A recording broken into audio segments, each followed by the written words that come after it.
അർജുൻ, നമ്മൾ ഈ മോട്ടോർ വാഹന വകുപ്പിന്റെ ചില നിയമങ്ങളെ കുറിച്ചൊക്കെ ഇങ്ങനെ കേട്ടിട്ടുണ്ട്. അവരിങ്ങനെ ചില നടപ്പിലാക്കുന്ന കാര്യങ്ങൾ പെട്ടെന്ന് വന്ന് റോഡിൽ നിന്ന് തടയുക, ചെക്ക് ചെയ്യുക. അപ്പോൾ ആ ഡിപ്പാർട്ട്മെന്റിനെ കുറിച്ച് ചില കാര്യങ്ങളൊന്ന് പറഞ്ഞാൽ കൊള്ളാമെന്നുണ്ട്. ഗണേഷ് കുമാറിലെ നയിക്കുന്നത് അദ്ദേഹമാണ് നയിക്കുക. അദ്ദേഹം മാത്രമല്ല, വർഷങ്ങളായിട്ട് നയിച്ചുകൊണ്ട് വരുമല്ലേ. ഏതാണ്ടൊരു കേരളത്തിന്റെ ഭരണം എടുത്ത് വെച്ച് പരിശോധിക്കുമ്പോൾ തന്നെ 10-60 വർഷത്തെ മോട്ടോർ വാഹന വകുപ്പിന്റെ കാര്യങ്ങൾ പറയാനുണ്ടല്ലോ. മോട്ടോർ വാഹന വകുപ്പ് മാത്രമല്ല, ഏതൊരു വകുപ്പാണെങ്കിലും തരിപ്പടാണ്. എന്നാൽ ഈ ഒരു വിഷയത്തിന് പ്രത്യേകിച്ച് അതായത് ഇപ്പൊ ഇന്നലെ ഒരു അമ്പലപ്പറമ്പിൽ ഒരു അടിയുണ്ടായ വിഷയം നമ്മൾ സംസാരിച്ചിരുന്നത്. ഒരു കിരൺ എന്ന് പറഞ്ഞ ഒരു കൊടിസുനിയെ പോലുള്ള ഒരു പോലീസുകാരൻ അവിടെ ഒരു DJ പാർട്ടി നടത്തിക്കൊണ്ടിരിക്കുന്നത്, അതായത് ഒരു വാഹനം ഉണ്ടായിരുന്നു. അപ്പോൾ അത് പിടിച്ചെടുക്കാനും അതവിടെ ഓവറായിട്ട് ശബ്ദം ഉണ്ടാക്കുന്നതും അവിടെ അന്തരീക്ഷ മലിനീകരണം ഉണ്ടാക്കുന്നതൊക്കെ പറഞ്ഞ് വലിയ പ്രശ്നം ഉണ്ടാക്കി. അവിടെ ഒരു സ്ത്രീയെ അടിച്ച് അവശയാക്കി. അയാൾ ഇപ്പോഴും സോഷ്യൽ മീഡിയയിലൊക്കെ വിളഞ്ഞു നിൽക്കുന്നതൊക്കെ നമ്മൾ കണ്ടതാണ്. അപ്പോൾ അതിൻ്റെ എല്ലാ അടിസ്ഥാനത്തിൽ മോട്ടോർ വാഹന പറഞ്ഞ് ഇത്തരത്തിലുള്ള വാഹനങ്ങൾ പിടിച്ചെടുത്ത് അത് കൊണ്ടു നടക്കുന്നവരെ ശിക്ഷിക്കുമെന്നും, അതോടൊപ്പം തന്നെ പ്രൈവറ്റ് ബസ്സുകളിലൊക്കെ തന്നെ കണ്ടില്ല ഇപ്പം ഈ കൊമ്പൻ, വമ്പൻ എന്നൊക്കെ എഴുതിയുള്ള പേരുകളെല്ലാം മാറ്റിച്ചിട്ട് അവര് നിറമൊക്കെ അങ്ങ് മാറ്റി. ഇനി ആവശ്യമുള്ള വൈറ്റ് മതി. അതുകൊണ്ടല്ല ലോകത്ത് വെള്ളയെ വന്നു കഴിഞ്ഞാൽ എല്ലാം അങ്ങ് മാറുമെന്നുള്ളൊരു സംവിധാനത്തിലേക്കൊക്കെ.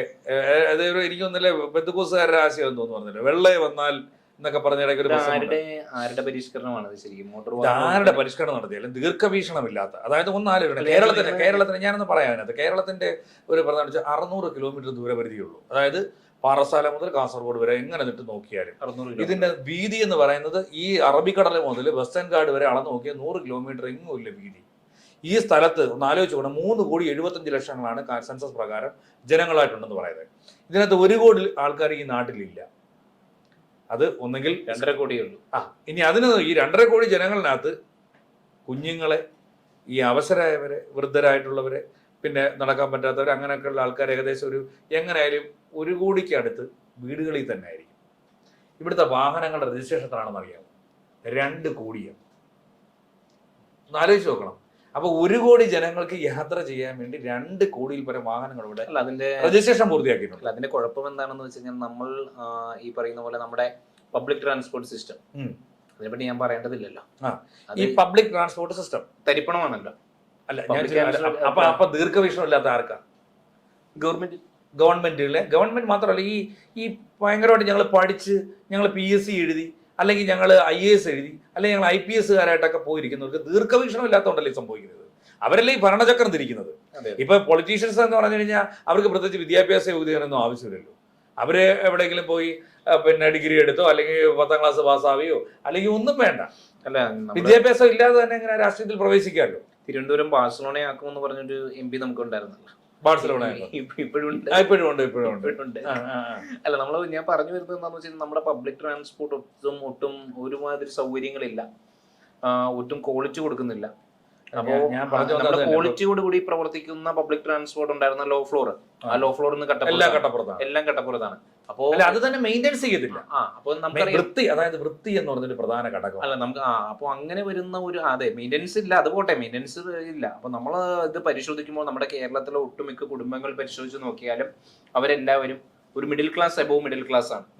അപ്പോൾ ഈ മിഡിൽ ക്ലാസ്സും എബോവ് മിഡിൽ ക്ലാസ് ആയിട്ടുള്ള ജനങ്ങൾ തിങ്ങിപ്പാർക്കുന്ന കേരളത്തിൽ അവർ സഞ്ചാരയോഗ്യമായിട്ട് കാണുന്നത് കാറുകളെയാണ്. റോഡുകൾ ശാസ്ത്രീയമല്ല, അത് പോട്ടെ, അത് അവർ കൺസിഡർ ചെയ്യുന്നില്ല. അവര് ഈ പറയുന്ന പോലെ സുഖകരമായിട്ടുള്ള ഒരു യാത്ര അവർക്ക് നടത്തണമെന്നുണ്ടെങ്കിൽ അവർ പ്രിഫർ ചെയ്യുന്നത് കാറുകളെയാണ്. അപ്പൊ ഈ മോട്ടോർ വാഹന ഉദ്യോഗസ്ഥരുടെ പണി എന്തു? മോട്ടോർ വാഹന വകുപ്പ് ഇതിനെ റെഗുലേറ്റ് ചെയ്യുക എന്നുള്ളത് തന്നെയാണ്. അവർ ചെയ്യുന്ന റെഗുലേഷനെ കുറിച്ച് ഞാൻ പറഞ്ഞുതരാം. അതായത് ഇപ്പൊ ഏതെങ്കിലും ഒരു വാഹന നിർമ്മാണ കമ്പനികൾ, ആ നിർമ്മാണ കമ്പനികളിൽ നിന്ന് നേരെ അതൊരു ഡീലർഷിപ്പുകളിലേക്ക് എത്തും. വാഹനം അവിടെ വന്ന് കിടക്കും. അപ്പോൾ ആൾറെഡി ഇതിന് എന്ത് കിട്ടുന്നുണ്ട്? ടാക്സ് കിട്ടുന്നുണ്ട്, സെസ് കിട്ടുന്നുണ്ട്, GST കിട്ടുന്നുണ്ട്, എല്ലാം കിട്ടുന്നുണ്ട്. ഏതാ? സർക്കാരുകൾക്ക്. വണ്ടി ഇവിടെ വന്ന് കിടക്കുവാണ്. ഇത് ഒരു കസ്റ്റമർക്ക് ഡെലിവറി കൊടുക്കണം, ഒരാൾ വാങ്ങാൻ നിൽക്കുന്നു. അപ്പോഴാണ് അവിടെ തൊട്ടാണ് ഇവർക്ക് കേരള മോട്ടോർ വാഹന വകുപ്പ് ഉദ്യോഗസ്ഥർക്ക് കാശ് വരുന്നത് പല രീതിയിൽ. അത് രജിസ്ട്രേഷൻ ചെയ്ത് കൊടുക്കുന്ന സമയം തൊട്ട് ഇനി അതിന്റെ ഫൈനൽ രജിസ്ട്രേഷൻ പൈസ കിരണിനെ കുറിച്ച് ആലോചിച്ച് പോവാണ്. മോട്ടോർ വാഹന വകുപ്പിനെ കുറിച്ച് പറഞ്ഞപ്പോൾ അത് തന്നെ നമ്മുടെ കൊല്ലത്തെ കിരണില്ലേ, മറ്റേ കൊച്ചിനെ, അത് തന്നെ ശ്രീധരത്തിന്റെ പേര്. ഈ ആർത്തി പിടിച്ചവനൊക്കെ അല്ല, ഇവരൊക്കെ ചേർന്ന് കൈകാര്യം ചെയ്യുന്ന ഈ മോട്ടോർ വാഹന വകുപ്പിൽ ഇപ്പോഴെങ്കിലും ഒന്ന് ഇപ്പൊ ജനസംഖ്യ നമ്മൾ നിയന്ത്രിക്കാൻ ഒരു നിയമം കൊണ്ടുവന്നു. ജനസംഖ്യ നിയന്ത്രിച്ചു. ഇപ്പോഴും എനിക്കൊന്ന് കേരളത്തിൽ മാത്രമേ അത് നടപ്പിലാക്കിയിട്ടുള്ളൂ, മറ്റുള്ള സംസ്ഥാനങ്ങളൊന്നും പൂർണ്ണമായില്ല. വണ്ടികളെ നിയന്ത്രിക്കാത്തതിന്റെ കാര്യമാണ് ഞാൻ പറഞ്ഞു വരുന്നത്. നമ്മുടെ മിഡിൽ ക്ലാസ് ആയിട്ടുള്ള പോപ്പുലേഷൻ അവർക്ക് പബ്ലിക് ട്രാൻസ്പോർട്ട് ഒരിക്കലും എവിടെ കൊണ്ടിടും ഈ വാഹനങ്ങള്? അല്ല, അവർ പബ്ലിക് മനസ്സിലാക്കാതെ ഞാൻ ചോദിക്കുന്നത്, ഇനി 50 ലക്ഷത്തിൽ പരം വാഹനങ്ങൾ കേരളത്തിന്റെ വിവിധ ഡീലർഷിപ്പുകളുടെ വാഹന ഡീലർഷിപ്പുകളുടെ യാർഡുകളിൽ കിടപ്പുണ്ട്. ഈ വാഹനങ്ങളുടെ നിരത്തിലിറങ്ങിയ അവസ്ഥ എന്താണ്? ഇത് മനസ്സിലാക്കാതെ ഇപ്പൊ ഞാൻ പറഞ്ഞു DJ നടത്തുന്ന ഒരു വാഹനം ഇവർ പറയുന്നു പിടിച്ചെടുക്കുമെന്ന്. ഇവരെന്തിനാ പിടിച്ചെടുക്കുന്നത്? ഞാൻ പുതിയൊരു കലയല്ലേ ഇത് വന്നേക്കുന്നത്? ഇപ്പൊ ഞാൻ യേശുദാസിന്റെ ഒരു ഗാനമേള അല്ല, ഇപ്പൊ അവരൊക്കെ ഔട്ടായി. പുതിയ ഏതെങ്കിലും ഒരു ഇവിടുത്തെ ഒരു പിന്നെ പാട്ടുകാരുടെ, ഇപ്പൊ ഐഡിയ സ്റ്റാർ സിംഗറുകാരെയോ അല്ലെങ്കിൽ അമൃതയിൽ വന്നവരെയോ ആരുടെയെങ്കിലേക്ക് ഒരു ഒരു ഒരു ഗാനമേള ഇവിടെ വെച്ച് കിടക്കുന്നു, എത്ര പേര് വരും? 1000 പേര് വരും. അവര് പാടുന്ന പാട്ടുകളൊക്കെ എന്ന് പറഞ്ഞാൽ പഴയ അനുരാഗിണി നീന്നോ അങ്ങനെയൊക്കെയുള്ള പാട്ടുകളൊക്കെ ഇട്ട് കേൾക്കാൻ എത്ര പേര് വരും? 1000 പേര് കൂടുതൽ 1000 2000 പോട്ടെ, 5000 പേര് ഇടുക.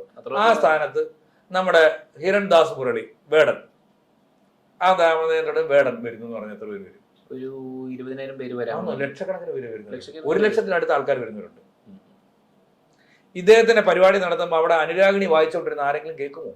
ഇല്ല. അവിടുത്തെ മ്യൂസിക് എന്ത് വേണം? DJ തന്നെ വേണം. ഈ ഡിസ്ക് ജോക്കി സംവിധാനം ഉണ്ടെങ്കിൽ മാത്രമേ അവിടെ ആള് കൂടും. അപ്പൊ കേരളത്തിന്റെ ഒരു തലമുറ അത് കേൾക്കാൻ നിൽക്കുമ്പോൾ ഇവിടുത്തെ മോട്ടോർ വാഹന അത്തരത്തിലുള്ള DJ പാർട്ടികൾ നിർത്തണം. DJ പാർട്ടികൾ MDMA വളർത്തുന്നു. അതുപോലെ തന്നെ ഞങ്ങൾ ഉത്സവ പറമ്പുകളിൽ DJ വെക്കാൻ പാടില്ല. ഇതിപ്പോ മനുഷ്യനോട് ആഘോഷമൊന്നും വേണ്ടേ? അല്ല, DJ മാത്രം മതിയോ? അതിലിപ്പം മറ്റു മദ്യം കൂടി വേണ്ടേ? ഞാൻ ചോദിക്കാം, അല്ലെ മദ്യത്തിന്റെ ഉപയോഗം വളരെ കുറഞ്ഞിട്ടുണ്ട് കേട്ടോ. അല്ല, ഈ പുതിയ ജൻസി തലമുറയൊന്നും മദ്യമല്ല ഉപയോഗിക്കുന്നത്. പക്ഷെ നമ്മുടെ ബാർ ഹോട്ടലുകൾ വർദ്ധിച്ചിട്ടേ ഉള്ളൂ. ഇതെങ്ങനെ ബാർ ഹോട്ടലുകൾ വർദ്ധിച്ചിട്ടേ ഉള്ളൂ? 800. അതാ ഞാൻ പറഞ്ഞത്. അത് ഇവർക്ക് അതിന് ഒന്നിനെ നിയന്ത്രിക്കാൻ വയ്യ. ഇവര് നിയന്ത്രിക്കുന്നത് എങ്ങനെ? കൊടുത്തതിന് ശേഷം നിയന്ത്രിക്കും. അതായത് എടി നമ്മളിത് കൊടുക്കാതിരുന്ന പോരെ, നീ ഇവിടെ സിഗരറ്റ് വിൽക്കുന്നില്ല, നീ ഇവിടെ മദ്യം വിൽക്കുന്നില്ല, പിന്നെ ഇത് ഉപയോഗിക്കൂ. ഞാനിത് നമ്മുടെ ഒരു എന്നാ ചോദിക്കും, അങ്ങനെ ചോദിക്കും വാറ്റ് ഉണ്ടാക്കുമെന്ന്. അല്ല, ഞാൻ നമ്മുടെ അങ്ങനെ ഉടനെ അവരെ ന്യായം കൊണ്ട് വാറ്റ് ഉണ്ടാക്കുമെന്ന്. ഇവര് ആലോചിച്ചോണം, കേരളത്തിൽ 800-ൽ പരം ബാറുകൾ ഇപ്പൊ അനുവദിച്ചു കൊടുത്തിട്ടുണ്ട്. എന്നിട്ടാണ് റോഡെ മദ്യപിച്ചിട്ട് പോകുന്നവനെ പിടിക്കാൻ ഓടി നടക്കുന്നത്. അല്ല, ഞാൻ നമ്മുടെ സൂംബ ഡാൻസുമായിട്ട് ബന്ധപ്പെട്ടുകൊണ്ട് ഒരു വിവാദം ഉടലെടുത്തായിരുന്നല്ലോ നമ്മുടെ സംസ്ഥാന സർക്കാർ. അപ്പം വിദ്യാർത്ഥികളിലെ എല്ലാവരുടെയും ഭൂരിപക്ഷം പേരുടെയും അഭിപ്രായമാണ് ഇതിന് വിവാദമാക്കേണ്ട ആവശ്യമൊന്നുമില്ല. ലഹരിക്കെതിരെയാണ് സൂംബ ഡാൻസ് സംസ്ഥാന സർക്കാർ സംഘടിപ്പിച്ചത്. ഇപ്പൊ 2 അടിച്ചിട്ട് സൂംബ ഡാൻസ് ചെയ്തു. അത് വിദ്യാർത്ഥികൾ ഭൂരിപക്ഷം പേരും പറയുകയാണ്, ഞങ്ങൾക്ക് 2 അടിച്ചതിന് ശേഷമാണ് സൂംബ ഡാൻസ് ചെയ്യാൻ. എല്ലാത്തിനും ലിമിറ്റ് വെക്കണം. എല്ലാത്തിനും ഒരു ലിമിറ്റ് വെച്ചിരിക്കണം.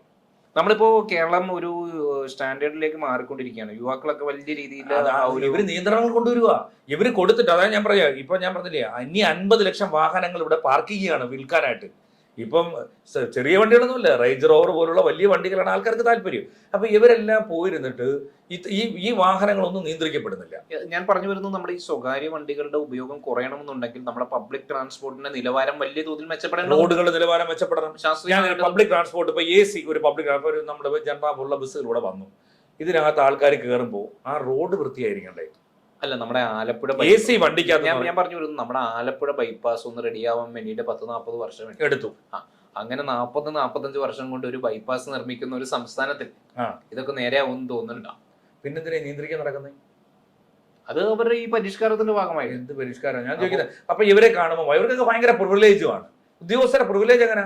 ഇപ്പൊ ഈ പിന്നെ നമ്മുടെ മോട്ടോർ വാഹന വകുപ്പിന്റെ ജോയിന്റ് RTO, അതിന് മുകളിലുള്ള ഒരു കമ്മീഷൻ, ഇവർക്കൊക്കെ എന്തൊരു പദവികൾ, ഇവരൊക്കെ വലിയ തേങ്ങ ചെയ്തെന്നാണ് ഇവരൊക്കെ ധാരണ. ഒരു മാങ്ങയും ചെയ്തിട്ടില്ല. 10 പൈസ വിവരമില്ല. അതായത് ഈ നാടെന്താണെന്ന്, ഇവിടുത്തെ ജനങ്ങൾ എന്താണ്, ഇവരെങ്ങനെ ജീവിക്കുന്നത്, ഇവരെങ്ങനെ പോകുന്നതിനെ കുറിച്ച് ചിന്തിക്കാതെ ഇവരങ്ങനെ നടപ്പിലാക്കി ഓരോ കാര്യങ്ങൾ. ടൂറിസ്റ്റ് ബസ്സുകാർ വൻ തോതിലുള്ള ടാക്സ് അല്ലേ സർക്കാരിന് കെട്ടിവെക്കുന്നത്. അത് മാത്രമല്ല, ഇനി പ്രൈവറ്റ് ബസ്സുകളുടെ കാര്യം അറിയിക്കും. പ്രൈവറ്റ് ബസ്സുകൾ റൂട്ടിൽ കടന്ന് ഓടുന്നുണ്ട്. ഈ പറയുന്ന കുട്ടികൾക്ക് എല്ലാ സൗജന്യമായിട്ട് കൊടുക്കുക. ഇവർക്ക് എന്തോ സൗജന്യം കൊടുക്കുന്നത്? കുട്ടികൾ യാത്ര ചെയ്യണമെന്നുണ്ടെങ്കിൽ ഇപ്പൊ 100 പേര് കയറാവുന്ന ബസ്സിൽ അതിനകത്ത് 25 പിള്ളേരങ്ങ് കയറുക. അവർക്ക് എത്ര പൈസ വെച്ച് കൊടുക്കാൻ പറ്റും? 1 രൂപ വെച്ച്, 2 രൂപ അല്ലെ 2 രൂപ വെച്ച്. എന്തോ ആവാനാ? 1 ലിറ്റർ ഡീസൽ തന്നെ വിലയാണ്. ഇത് കൂടാതെ അവര് ക്ഷേമ പെൻഷൻ അടയ്ക്കണം, തൊഴിലാളികളുടെ പെൻഷൻ അടയ്ക്കണം, ക്ഷേമനിധി പെൻഷൻ അടയ്ക്കണം. ആരാ? ഈ മുതലാളി അടയ്ക്കണം. പിന്നെ ഈ ബസ്സുകളെല്ലാം മെയിൻ്റെനൻസ് ചെയ്യണം. റോഡുകളോ ഗതികെട്ട റോഡുകളുമാണ്. ഏതാ KSRTCക്ക് ഓടാൻ പോകുന്ന റോഡുകളിലൂടെ ഒന്നും പ്രൈവറ്റ് ബസ് ഓടാൻ പറ്റൂല. കേരളത്തിലെ പ്രൈവറ്റ് ബസ്സുകളെ അങ്ങനെ ഉപദ്രവിക്കാവുന്ന. എന്നാലും പ്രൈവറ്റ് ബസ്സുകൾ ഇപ്പൊ നമ്മൾ നോക്കുക, എറണാകുളത്തെല്ലാം ഉണ്ട്. റോബിൻ ബസ്സുകാരന്റെ അവസ്ഥ ഒന്ന് ആലോചിച്ച് നോക്കും. ഇത്രയൊക്കെ ചെയ്തിട്ട് അവർക്ക് റോഡ് നില ടാക്സ് അടിച്ചു കൊടുത്തിട്ട്, സത്യം പറഞ്ഞോണ്ടല്ലേ, യഥാർത്ഥത്തിൽ ഈ സർക്കാർ ഉണ്ടാക്കി വെച്ചേക്കുന്ന ഓരോ വകുപ്പുകൾ ജനങ്ങളെ കൊള്ളയടിക്കാൻ വേണ്ടി തന്നെ. അപ്പൊ നമ്മൾ പ്രത്യേകിച്ച് ഈ മോട്ടോർ വാഹന വകുപ്പിന്റെ ഈ കാണത്ത് നിറഞ്ഞ നയങ്ങൾ അറിയത്തില്ല ഇവർക്ക് യഥാർത്ഥത്തിൽ. അവരാദ്യം നിയന്ത്രിക്കേണ്ടത് പറയും, വാഹനങ്ങളൊന്നും നിയന്ത്രിക്കുക, പബ്ലിക് ട്രാൻസ്പോർട്ട് ശക്തിപ്പെടുത്തണമെങ്കിൽ റോഡ് വേണം, വൃത്തി വേണം, AC ബസ്സിനകത്ത് കയറണമെങ്കിൽ ആ നീറ്റ് ആയിരിക്കണം. അപ്പം ഞാൻ ചോദിച്ചോട്ടെ, ഇപ്പം നമ്മൾ ഹൈജനിക് ആയിട്ട് ഒരു ഹോട്ടലിൽ പോയി പോവുക, ഒരു 4 സ്റ്റാർ ഹോട്ടലിൽ കയറുമോ, അവിടുത്തെ ബാത്റൂമിൽ കയറുമോ, എങ്ങനെ ഉണ്ടാവും അത്? നീറ്റ് ആൻഡ് ക്ലീൻ ആയിരിക്കത്തില്ലേ? അപ്പോൾ അത്തരത്തിൽ സ്ഥാപനങ്ങൾ കെട്ടിയിട്ട് അതുപോലെ നീറ്റായിട്ട് സൂക്ഷിക്കാൻ അവിടെ ആൾക്കാരെ വെക്കണ്ടേ? ഇപ്പൊ ഒരു KSRTC സ്റ്റാൻഡ് ആയിക്കോട്ടെ, അല്ല, ഇത് ഇപ്പൊ അങ്ങനെ ചെയ്ത് വൃത്തിയാക്കി പോയാൽ നമ്മുടെ മികച്ച സൗകര്യമുള്ള ലോ ഫ്ലോർ ബസ്സുകൾ ഇന്ന് കട്ടപ്പുറത്ത് കിടക്കുകയാണ്. അതൊന്നും ഒരു കൊടുക്കാൻ ഞാൻ പറഞ്ഞു. അപ്പൊ നമുക്കിപ്പോ യാത്ര പോകണമെന്നുണ്ടെങ്കിൽ നമ്മൾ AC ബസ് സെലക്ട് ചെയ്യണമെങ്കിൽ ആ ബസ് വൃത്തിയായിരിക്കണ്ടേ?